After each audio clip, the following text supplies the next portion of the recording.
Sir నమస్కారం sir Jagdev గారు. నమస్తే అండి.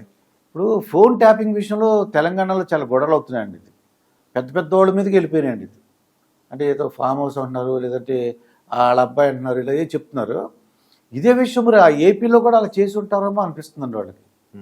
మరి ఇప్పుడు ఇక్కడ చాలామంది ఆఫీసర్లు అంటే చీఫ్లు కూడా వాళ్ళు కొంతమంది అయితే పారిపోయారు, కొంతమంది అయితే అరెస్ట్ అయ్యారు. వాళ్ళని నిజాలు చెప్పేస్తున్నారండి. మరి ఇప్పుడు ఇది చూసి ఏపీలో ఉన్న ఆఫీసర్లు భయపడతారా లేదా? పోలీస్ డిపార్ట్మెంట్ ఫోన్ ట్యాపింగ్ చేసేవాళ్ళు ఉంటుందండి. అంటే ఎక్కడ ఫోన్ ట్యాపింగ్ వ్యవహారం ఎలా ఉంటుందంటే అండి, అంటే నాకు తెలిసిన వరకు డిపార్ట్మెంట్ ఆఫ్ టెలికామ్ సంబంధించిన ఫోన్ ట్యాపింగ్ ఒక సెక్యూరిటీ వింగ్ ఉంటుంది. ఆ సెక్యూరిటీ వింగ్ ప్రతిది కూడా రికార్డ్ అయి ఉంటుంది. అది ఏం మాట్లాడుకున్నారని తీయాలంటే డీజీపీ స్థాయి వ్యక్తి సంతకం ఉంటే కానీ దానికి యాక్సెప్టెన్స్ అనేది ఉంటుంది. ఆ ఫోన్ ట్యాపింగ్ అదే ఏం మాట్లాడుకున్నారని సంభాషణ బయటికి తీయాలంటే.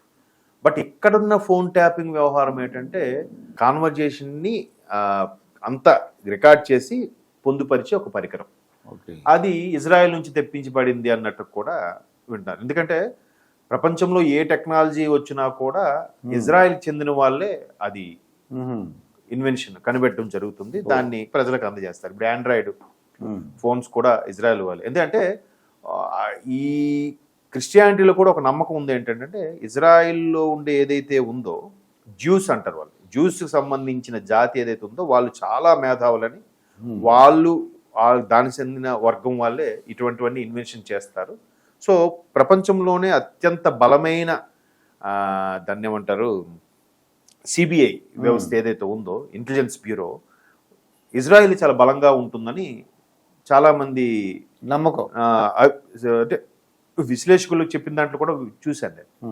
అయితే ఈ ఇజ్రాయెల్ సంబంధించిన వాడి నుంచి ఒక ఎక్విప్మెంట్ తీసుకొచ్చి అది ఎవరు సంభాషణలు అయితే వినాలనుకుంటున్నారో దానికి ఒక సుమారుగా 200 మ్యాక్సిమం 300 మీటర్ల పరిధి, అంతకు మించి అయితే మేబీ ఆ రిసీవర్ ఏదైతే ఉందో అది క్యాచ్ చేయకపోవచ్చు.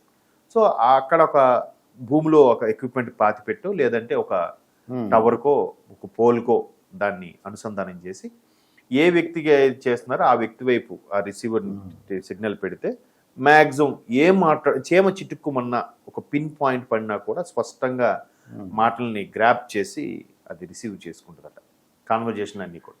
సో అలాగా ఎవరెవరి మీద అయితే ఉన్నారో వాళ్ళందరి మీద పెట్టారు అనేది తెలంగాణ ప్రభుత్వంలో ప్రస్తుతం తెలంగాణ రాష్ట్రంలో జరుగుతున్న ఒక ఆరోపణ. దీనికి సంబంధించి ప్రణీత్ రావు గారు ఒక డిఎస్పీ స్థాయి అధికారి ఆరోపణ ఎదుర్కోవడం, ఆయన్ని రిమాండ్లోకి తీసుకోవడం, విచారణ జరుగుతుంది. ఆయన ఎప్పుడైతే 3వ తేదీన కౌంటింగ్ అయ్యిందో కాంగ్రెస్ ప్రభుత్వం ఇంకా వచ్చేసింది అని తెలిసిందో 4వ తేదీన ఆయన దానికి సంబంధించిన హార్డ్ డిస్క్లన్నీ కూడా ధ్వంసం చేసేశారు, దాచిపెట్టకుండా. ఎక్కడ ధ్వంసం చేశారనేది కూడా ఉన్న వాళ్ళు మొత్తానికి వెతికి అక్కడ ఫ్లైఓవర్ కింద ఇక్కడ ఈ అని వచ్చింది టాకు. ఎట్టకేలకు మూసీ నదిలో దొరికాయి. బట్ దాని నుంచి ఏవైతే మనం ఇన్పుట్ తీయాలనుకుంటున్నాం తీయడం కుదరదు అన్నట్టుగా కూడా ఎవరైతే నిపుణులు ఉంటారో నెట్వర్క్ హార్డ్ డిస్క్ నుంచి విషయ పరిజ్ఞానాన్ని బయటికి లాగే నిపుణులు ఎవరైతే ఉంటారో వాళ్ళు కూడా చేతులు ఎత్తేసారు. సో మొత్తం మీద ప్రణీత్ రావు గారు ప్రభుత్వ ప్రోద్బలంతోనో లేదంటే ఒక ప్రభుత్వంలో ఉండే అధికారితో ఒక ప్రజాప్రతినిధి చెప్పడం వల్లనో అన్నట్టుగా చెప్పారు. చాలా మంది బీఆర్ఎస్ నాయకులు ఇన్వాల్వ్ అయి ఉన్నారట. అదే అప్పుడు ప్రభుత్వం ఏముందండి మరి తెలంగాణ వచ్చిన తర్వాత గత 10 ఇప్పుడు మొన్న డిసెంబర్ నుంచి కాంగ్రెస్ ప్రభుత్వం, మరి 2014 నుంచి ఏ ప్రభుత్వం ఉందండి కదా, అది చెప్పకనే దాని పేరే అది. సో అలాగా మొత్తానికి అధికారి ఎవరు ఏంటి ఏ ప్రజాప్రతినిధి చెప్పారు అనేది మాత్రం ఎందుకో వాళ్ళు ఇంకా బయటికి లీక్ చేయలేదు ఆ ఇన్ఫర్మేషన్. బట్ పోలీస్ అధికారులుగా ఉండి మీరు ఇలా చేయడం కరెక్ట్ కాదు కదా అనేది దాని మీద వీళ్ళు ఆరోపణ ఎదుర్కొంటున్నారు. దానికి సంబంధించి ఆయన టీం ఎవరైతే ఒక ఇన్స్పెక్టర్ ర్యాంక్ వాళ్ళు ఉన్నారో వాళ్ళు కూడా 2 వాంగ్మూలం తీసుకుంటే మా బాస్ ఏం చెప్తే అదే చేసామన్నారు. ఆ తర్వాత ఈ ప్రణీత్ రావు గారితో ఎంక్వైరీ చేసినాం అంటే ఇవన్నీ కూడా మీడియాలో వచ్చిన కథనాలు సుమా మనం కూడా వెళ్ళి చూసింది కాదు. అంటే దీన్ని బట్టి ఏపీలో ఏమవుతుంది అదే అండి. అయితే ఎప్పుడైతే ఈ ప్రణీత్ రావు గారు అయినప్పుడు కూడా మా బాస్ ఏం చెప్తానని చేశారన్నారు. మా బాస్ ఎవరంటే ప్రభాకర్ రెడ్డి గారు.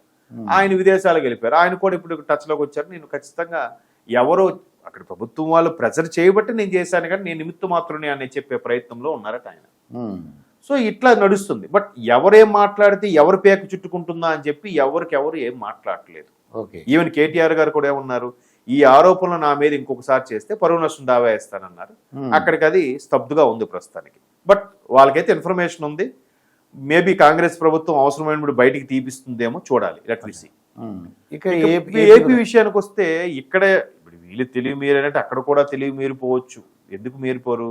ఇక్కడ ఈ అంశం రాకముందు అక్కడ వాళ్ళకి థాట్ వచ్చి ఉండదా? వచ్చే ఉంటది. ఎందుకంటే మీకు చిన్న ఎగ్జాంపుల్ చెప్తాను. మొన్న ఎప్పుడు చెప్పినట్టున్నాను, బ్రహ్మానందం ఒక సినిమాలో ఎదుటివాడు మనసులో ఏమనుకుంటున్నాడు కోరిక కలుగుతుంది. కలిగినప్పుడు ఆ గురువు గారిని అడుగుతాడు, అయితే వద్దా ఇది చాలా ప్రమాదం, ఎందుకు కోరుకుంటున్నాడు? లేదు గురువు గారు నాకు కావాలి. సరే శుభం తదాస్తు అంటాడు.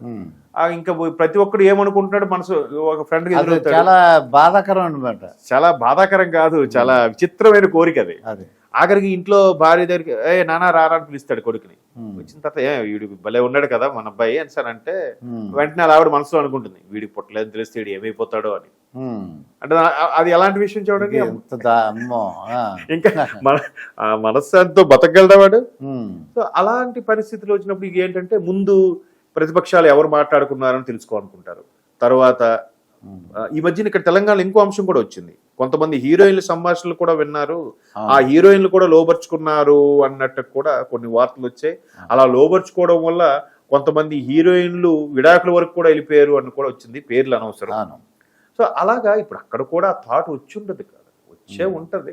కాకపోతే కొంతమంది అధికారులు ఏంటంటే ఏముందిలే కాకే కలకాలం బతికే కన్నా హంసే 6 నెలలు బతికితే చాలు అనుకుని సర్లే మనం ఒక్కసారి మనకి ఎంత ప్యాకేజ్ వస్తుంది, ఎంత ఆఫర్ చేస్తున్నారు, లైఫ్ సెటిల్ అయిపోద్ది అనుకునే వాళ్ళు ఉంటారు. కొంతమంది ఎందుకులే మన కెరియర్ మచ్చ అయిపోతుంది వద్దు అనుకునే వాళ్ళు ఉంటారు. ఇంకొంతమంది ఇవన్నీ పెట్టిబేడ సర్దుకొని ఏ దుబాయో యుఎస్ వెళ్ళి సెటిల్ అయిపోతాం ఏముందిలే. ఇప్పుడు నంబి ఎఫెక్ట్ ఉంది, ఆయన ఫస్ట్ రాకెట్రీ అనే సినిమా కూడా తీశారు రీసెంట్ గా. అది ఎట్లా అసలు నిజంగా రాకెట్ లాంచింగ్ సంబంధించిన మొట్టమొదటి పరిజ్ఞానాన్ని విదేశాల్లో వెళ్ళి నేర్చుకొని మన దగ్గర లాంచ్ చేసే కాన్సెప్ట్ ఆయన తీసుకొస్తే ఎక్కడ భారతదేశం ఎదిగిపోతుందని చెప్పి అమెరికా లాంటి దేశాల కుట్రలు పన్ని ఇక్కడున్న కొంతమంది అధికారులను డీజీపీ స్థాయి అధికారులను కొనేస్తే ఆ డీజీపీ అధికారి ఆ నంబియార్కి చాలా ఇబ్బందులు పెట్టింది, కుటుంబంతో సహా. వాళ్ళ అమ్మాయికి అయితే మొక్కాడ పేడ కూడా రాశారట 10 మందిలో పెట్టి. ఇంటి మీద రాళ్ళు దాడి, వాళ్ళ ఇంట్లో వాళ్ళ ఆవిడ చీరపట్టుకులు ఆవిడ చాలా చేశారు. అన్ని మొత్తానికి వెళ్ళిన తర్వాత ఎవరు అధికారి అంటే ఆ అధికారి ఇప్పుడు లేడు, యుఎస్ ఎక్కడికో పారిపోయాడు.